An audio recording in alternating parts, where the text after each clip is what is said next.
Okay, this is the second day in a row I've made an impromptu video, but there's some more new watches.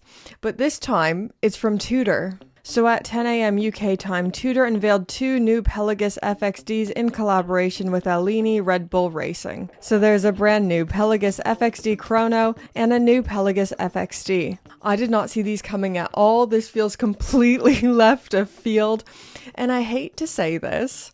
As a Tudor fangirl, I truly hate to say this, but I'm not sure if I aesthetically like these. Let's talk about the Pelagus FXD Chrono first, because that's the watch that truly made my brain explode. I feel so blindsided by this, and I'll just get my negative energy out now, nice and early. So of course Tudor already has a chronograph in the Black Bay collection, and the Black Bay collection covers a lot of different styles. The Pelagus, on the other hand, does not. The Pelagus is Tudor's heavy-hitting industrial dive watch. They've pushed the boat out the last couple of years, adding in the FXD with the fixed spring bars, and even the Pelagus 39. But adding a chronograph to this collection, to me, feels wrong. But I'm a dive watch purist. I can see why people like this and like the direction Tudor is taking, but man, to my eye, this looks a little bit messy. My brain just can't reconcile the collision of dive watch distinctives and chronograph distinctives. It's too much, with the full-on dive bezel, snowflake hand, and then on top of that, it's even more busy with the chronograph features. If you're not a total hater like me and you want to know some specifications about the chronograph, this has a case size of 43mm, so he's a big boy. Carbon composite material, so that's kind of neat. 200 meters of water resistance, and a carbon composite bezel with 120 clicks. Inside this watch is the MT5813 COSC certified movement, which is based on the Breitling B01. Tudor and Breitling are both a part of Kinesi manufacturing, so that's just boring watch geek kind of stuff and things we'd care about. But what I'm trying to say is this movement is awesome. And it has 70 hours of power reserve. Flipping this watch around, you should see the Alini Red Bull Racing logo engraved on the caseback.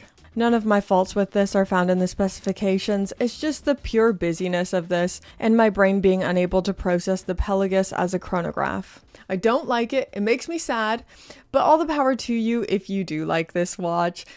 Watches and watch collecting is truly a subjective passion.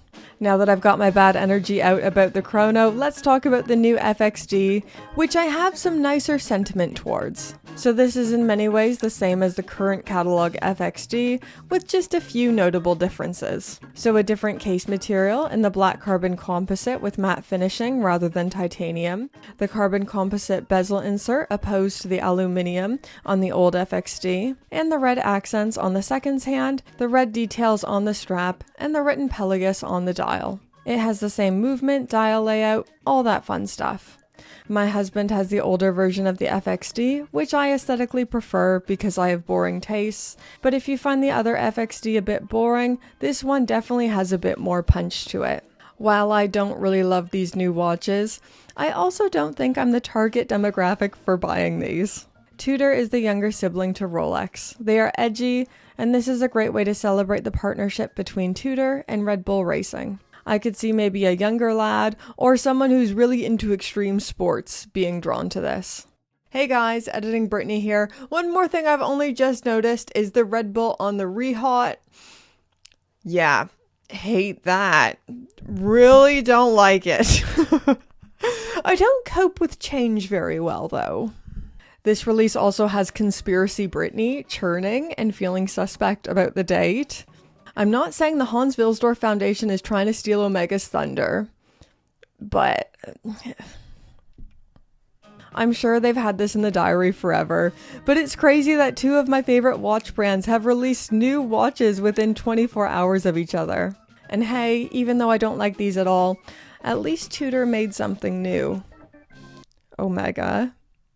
No, that's not fair to Omega. They shouldn't have made something new. They were celebrating the Seamaster, but... why am I so grumpy? Why am I doing these videos? Okay, I need to be nicer. This is everything you need to know about this new release from Tudor. I'd love to know all of your thoughts in those comments down below. If you think I'm being too mean, you gotta tell me. I must be grumpy. I'm gonna drink some coffee or something to cheer me up. I'm also really sorry you've had to see my face 2 days in a row. You're gonna see me again tomorrow. I've got another video scheduled for tomorrow. This one's really cool and exciting. But next week I'll cool it. Like, I can't even listen to myself edit. When I have to listen to myself while I'm editing, I can't do it. So you poor people. Like, comment, subscribe, all that fun stuff. Bye, guys.